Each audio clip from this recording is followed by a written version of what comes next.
कुछ लोग ये कहते हैं ना कि एक शादीशुदा लड़की का घर उसकी माँ बिगाड़ती है।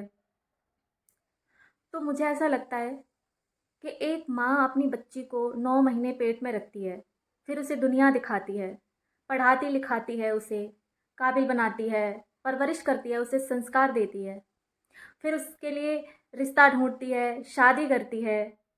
इतनी ख्वाहिशें होती हैं उसके मन में, फिर भला वो उसका घर क्यों बिगाड़ेगी? क्यों उसका घर वो खुद बसाएगी और खुद ही उजाड़ देगी? मुझे लगता है कि ये हम लोगों की कुछ गलत मानसिकताएँ हैं।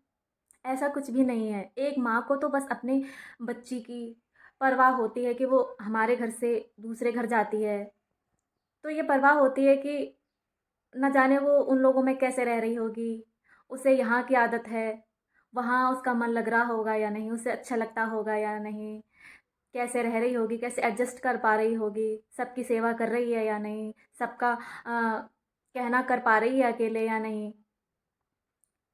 और अगर एक बार को चलो मान भी लेते हैं कि लड़की की माँ घर बिगाड़ती है, तो फिर मुझे लगता है कि लड़के की जो शादीशुदा बहन है, वो भी घर बिगाड़ती होगी, क्योंकि वो भी तो अपनी माँ को फ़ोन कर के घंटों बातें करती है अपनी। बस उनके पास कोई टॉपिक नहीं होता है, भाभी का टॉपिक होता है और माँ के पास बहू का टॉपिक होता है, तो वो भी तो घर बिगाड़ सकती है ना। तो मुझे लगता है कि कोई घर नहीं बिगाड़ता, घर अगर बिगड़ता है तो वो अपनी मानसिकता से बिगड़ता है। घर अगर सँवारना है तो पति को सँवारना होता है और पत्नी को सँवारना होता है। दोनों एक दूसरे का साथ दें तो ना तो किसी की माँ घर बिगाड़ेंगी और ना किसी की बहन घर बिगाड़ेगी।